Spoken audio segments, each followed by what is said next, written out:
Hà đang rất hy vọng quý vị sẽ có những giây phút thật thư giãn và thoải mái cùng với chúng tôi. Và quý vị cũng đừng quên bấm nút đăng ký kênh và chuông thông báo để có thể cập nhật được những thông tin mới nhất hàng ngày. Và bây giờ thì mời quý vị hãy cùng đến với những tin tức nóng hổi nhất trong ngày hôm nay. Sau nhiều ngày im ắng, Ngọc Lan cuối cùng cũng chính thức lên tiếng về nghi vấn rạn nứt hôn nhân. Ngọc Lan cho biết cô không muốn khán giả quan tâm mình bằng chuyện đời tư. Những ngày gần đây, tin đồn rạn nứt hôn nhân giữa cặp diễn viên Ngọc Lan và Thanh Bình đã gây xôn xao cộng đồng mạng. Nguyên nhân xuất phát từ việc cả hai không còn tương tác với nhau thường xuyên trên mạng xã hội như trước. Thậm chí hiện tại Ngọc Lan Thanh Bình đã hủy kết bạn trên Facebook. Một số nguồn tin còn cho biết Ngọc Lan và Thanh Bình hiện còn không ở chung nhà. Nữ diễn viên cũng đã bán chiếc xế hộp tiền tỷ do chồng tặng sau khi sinh con. Trong những chuyến đi du lịch, cả hai đều xuất hiện lẻ bóng cùng cậu con trai Lô Yêu.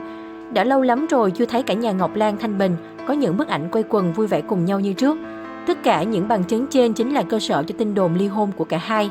Sau nhiều ngày im ắng, mới đây Ngọc Lan đã có những chia sẻ liên quan đến việc này. Cô bày tỏ, vấn đề này tôi không chia sẻ gì hết, tôi nói gì cũng dở, lướt qua được thì tốt. Bởi giờ mà chia sẻ gì cũng sẽ có hai luồng dư luận. Thứ nhất, người ta sẽ nghĩ mình trục trặc thật nên mình lên tiếng đính chính. Hai là người ta nghĩ mình đang cố ý đánh bóng tên tuổi, đó là điều tôi không thích. Tôi không muốn dùng câu chuyện niềm vui nỗi buồn cá nhân để PR, tôi muốn khán giả biết đến thông qua sản phẩm mà tôi đem tới. Trước đó, ông xã của cô là diễn viên Thanh Bình cũng lên tiếng phủ nhận hoàn toàn không có chuyện ly thân giữa anh và Ngọc Lan. Việc không tương tác với nhau thường xuyên trên mạng xã hội là do Thanh Bình hay đi diễn tỉnh, có khi đi tới 20 ngày, nên vợ chồng anh không có nhiều thời gian dành cho nhau. Còn về chuyện không ở chung nhà, bán xe hậu nghi vấn trục trặc, Thanh Bình giải thích, vì cả anh và Ngọc Lan đều kinh doanh bất động sản, nên chuyện đổi chác là bình thường. Mua nhà và xe không có nghĩa là sử dụng nó mãi mãi. Anh cũng cho biết bản thân luôn an tâm, mỗi lần đi diễn bởi Ngọc Lan và con trai Lô Yêu luôn nhận được sự hỗ trợ chăm sóc từ các em. Thanh Bình nhấn mạnh rằng khoảng cách không làm cho tình cảm vợ chồng anh bị phai nhạt như đồn thổi.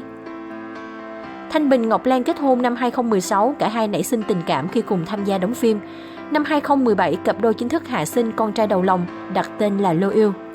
Trước nghi vấn đường ai nấy đi xảy ra, Ngọc Lan Thanh Bình luôn được biết đến là cặp vợ chồng đẹp nhất nhì showbiz Việt.